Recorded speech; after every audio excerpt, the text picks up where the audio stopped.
എൻസൈക്ലോവിങ്സിന്റെ പുതിയൊരു വീഡിയോയിലേക്ക് നിങ്ങൾക്ക് ഏവർക്കും സ്വാഗതം. ഈ വീഡിയോയിലൂടെ നിങ്ങളുമായി ഷെയർ ചെയ്യുന്നത് ഏപ്രിൽ 9 പൊതു അവധിയുമായി ബന്ധപ്പെട്ട് ശ്രദ്ധിക്കേണ്ട മറ്റ് പ്രധാനപ്പെട്ട വിവരങ്ങളാണ് ഉൾപ്പെടുത്തിയിട്ടുള്ളത്. നമ്മുടെ വീഡിയോ സാധ്യമായി കാണുന്ന സുഹൃത്തുക്കളാണെങ്കിൽ ആദ്യമേ തന്നെ ചാനൽ ഒന്ന് സബ്സ്ക്രൈബ് ചെയ്യുക. അപ്പോൾ നമുക്ക് വിശദാംശങ്ങളിലേക്ക് അടക്കാം. പ്രധാനമായിട്ടും വോട്ടുള്ള മണ്ഡലത്തിന് പുറത്ത് ജോലി ചെയ്യുന്ന സർക്കാർ ജീവനക്കാർക്ക് വോട്ട് ചെയ്യുവാൻ പോകുന്നതിനായിട്ട് സ്പാർക്ക് വഴി ആധാർ ഡ്യൂട്ടി അല്ലെങ്കിൽ പ്രത്യേക അനുമതി ലഭിക്കുന്നതാണ്. അതോടൊപ്പം തന്നെ കാഷ്വൽ ദിവസ വേതനക്കാർ ശ്രദ്ധിക്കേണ്ട കാര്യങ്ങളുണ്ട്. സ്ഥിരം ജീവനക്കാർക്ക് മാത്രമല്ല, സ്വകാര്യ സ്ഥാപനങ്ങളിലെയും സർക്കാർ സ്ഥാപനങ്ങളിലെയും ദിവസ വേതനക്കാർക്കും കാഷ്വൽ തൊഴിലാളികൾക്കും ശമ്പളത്തോടു കൂടിയ അവധിക്ക് അർഹത ഉണ്ടായിരിക്കുന്നതാണ്.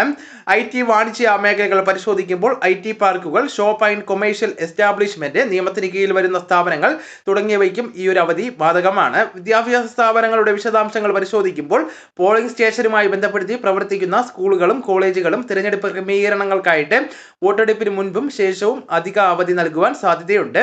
നിയമപരമായിട്ടുള്ള സംരക്ഷണം പരിശോധിക്കുമ്പോൾ 1951 ജനാധിപത്യ നിയമം സെക്ഷൻ 135B പ്രകാരം ശമ്പളത്തോടു കൂടിയ അവധി നിഷേധിക്കുന്ന തൊഴിലുടമകൾ പിഴ ഒടുക്കുവാൻ ബാധ്യസ്ഥരാണ്. അപവാദങ്ങൾ പ്രധാനമായിട്ടും ഒരാൾ ജോലിയിൽ നിന്ന് വിട്ടുനിൽക്കുന്നത് ആ സ്ഥാപനത്തിന് വലിയ നാശനഷ്ടമോ അപകടമോ ഉണ്ടാകുമെങ്കിൽ പ്രധാനമായിട്ടും അത്യാവശ്യത്തിന് സർവീസുകൾ അവർക്ക് ഈ ഒരു നിയമത്തിൽ ഇളവുകൾ ഉണ്ടായിരിക്കുന്നതാണ്.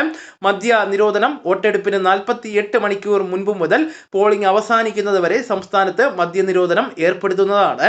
നിങ്ങളുടെ വോട്ടർ പട്ടികയിലെ പേരോ പോളിംഗ് സ്റ്റേഷനോ പരിശോധിക്കുന്നതിനായിട്ട് നമുക്ക് നമ്മുടെ വെബ്സൈറ്റ് മുഖേന നമുക്ക് പരിശോധിക്കാവുന്നതാണ്. അപ്പോൾ ഈ വിവരങ്ങൾ നിങ്ങളുടെ സുഹൃത്തുക്കളിലേക്കും മറ്റ് ഗ്രൂപ്പുകളിലേക്കും കൂടെ ഷെയർ ചെയ്യുക. നമുക്ക് തുടർന്നും വിജ്ഞാനപരമായിട്ടുള്ള മറ്റ് വീഡിയോസും ആനുകാലിക വിവരങ്ങളുമായിട്ട് വീണ്ടും കാണാം. അതുവരെ ഗുഡ് ബൈ.